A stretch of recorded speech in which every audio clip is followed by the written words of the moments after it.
Hello and welcome back. This is episode number 2 in our Advanced Spoken English series. These lessons are designed to help you improve your listening and take your speaking skills to the next level by teaching you advanced vocabulary and conversation phrases. Our topic for this lesson is luck and superstition. You will listen to a conversation on this topic for about 10 minutes. You will see lots of useful vocabulary underlined throughout the video. After the conversation ends, I will teach you the most useful and important vocabulary from the lesson. So let's begin. We're going to talk about luck now. Do you believe in luck? Well, that's a tricky question because it depends on how you define luck. I mean, we can't deny that improbable events do happen to people in the world. From time to time, we do hear people say things like, I got lucky, in response to something that happened. What sorts of occurrences make people say that? For example, when someone miraculously survives a car accident that should have been fatal, you might hear that person say, I could have died in that accident, I got lucky there. Or if a student takes an exam and they think they're sure to fail, you might see them moping around for a while, thinking about it.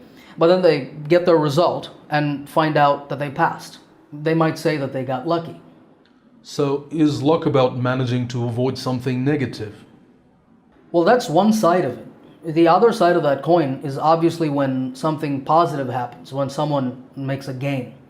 Like if somebody wins the lottery, or let's say a person starts up a small business and then that takes off all of a sudden and makes that person rich beyond their wildest dreams.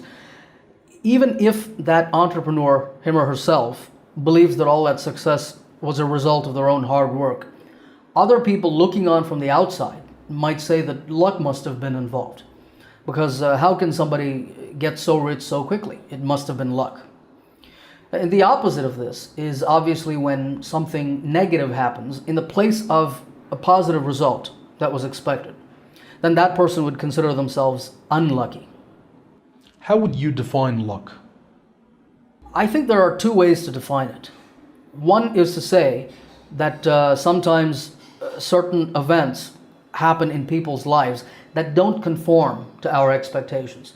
These can be the getting rich overnight variety, or they can be the phew, I dodged a bullet there kind of experience. But in either case, we're saying that something happened for which we don't have an immediate explanation. And the thing that we can't explain, we call luck, and we just leave it at that. That's one way to define it.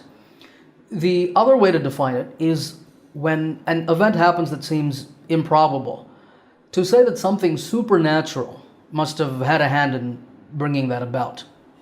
And people who believe this typically also tend to believe that they can influence the normal course of events by doing certain things that bring them luck. What sorts of things do they do? A simple example is lucky charms that people carry around. You know, coins, stones, or other little trinkets that they believe either attract good luck to them or ward off bad luck. Another example is, I'm sure you've seen those laughing Buddha statues that people keep in their homes.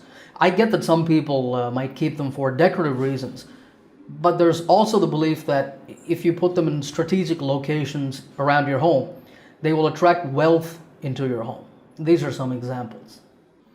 Do you have any lucky charms? No, not really. I find them to be a little superstitious for my taste. Not that I'm being judgmental of people that believe in them. Maybe they work, maybe they don't, I don't know. It's just that I personally have a different theory as to how luck works. You know, there's a saying that luck is what happens when preparation meets opportunity. I always thought that saying had a nice ring to it because the idea that it expresses is that when opportunities come your way, and maybe that's something you can't control because fortune comes knocking on your door when it does. But when opportunities do come to you, you need to have put in the work ahead of time to be in a position where you can make the most of those opportunities. Otherwise, they will simply pass you by. I find this to be a much more productive attitude in taking on life's challenges than counting on something we can't control, like luck. Is it always true that preparation makes us more lucky? I'm not saying that, you know what, I think the comparative form of lucky is luckier and not more lucky. But in any case, I'm not saying that preparation makes us luckier, just that it's no use having all the opportunities in the world if you're not willing to do your part, because it's on you to do what it takes to take advantage of your opportunities. And besides, if you buy a lottery ticket or you play a game of pure chance, like you play a slot machine, I'm not sure that there's any amount of preparation that can do you any good.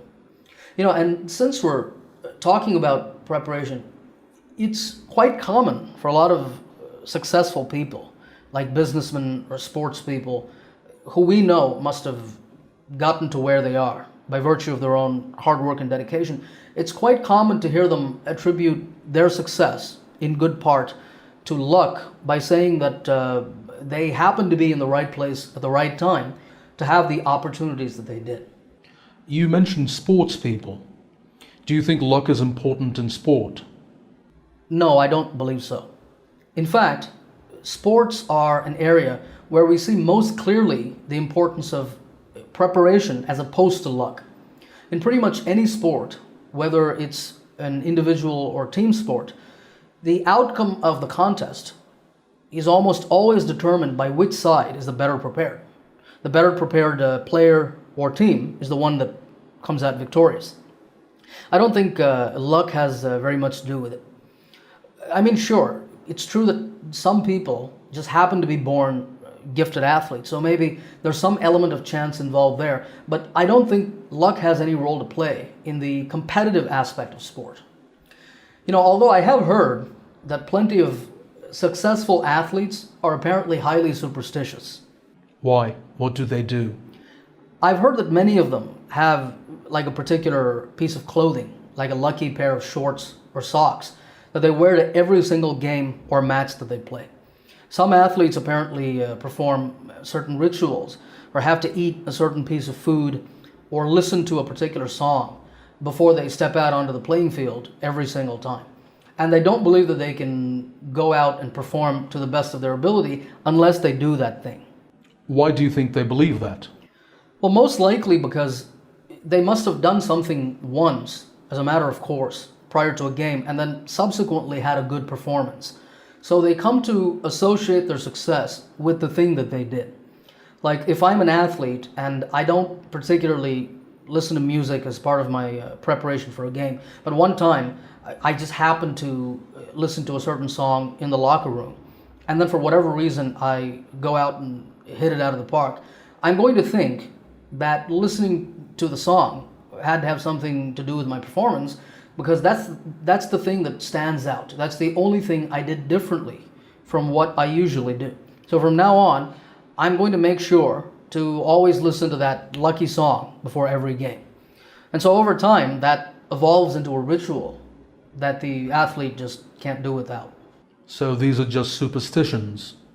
Well, they are superstitions, but I wouldn't say that they're just superstitions, because I do think they can certainly serve a useful function.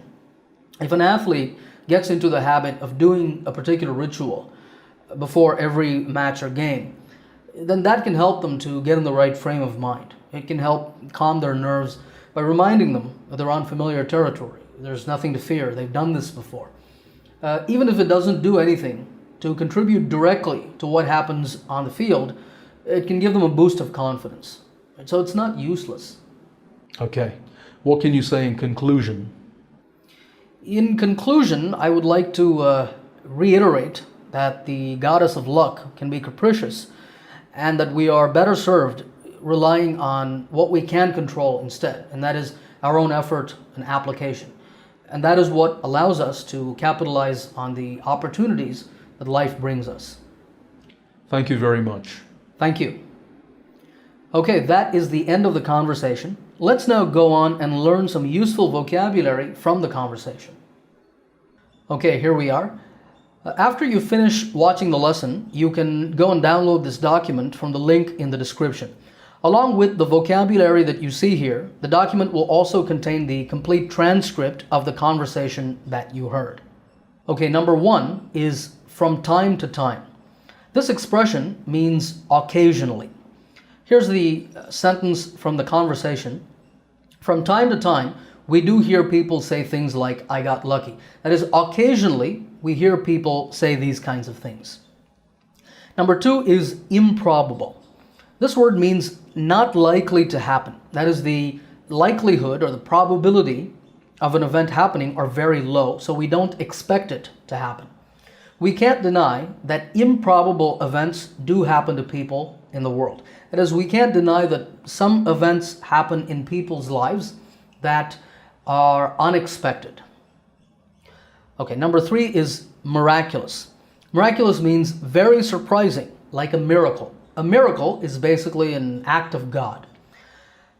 The sentence is, when someone miraculously survives a car accident that should have been fatal. Fatal means that that person could have died in the accident, so their escape to us seems miraculous. That is, as if God had intervened to save that person from dying in the accident. Number 4 is mope around. This is an idiom, and it means to waste time doing nothing due to being depressed or unhappy.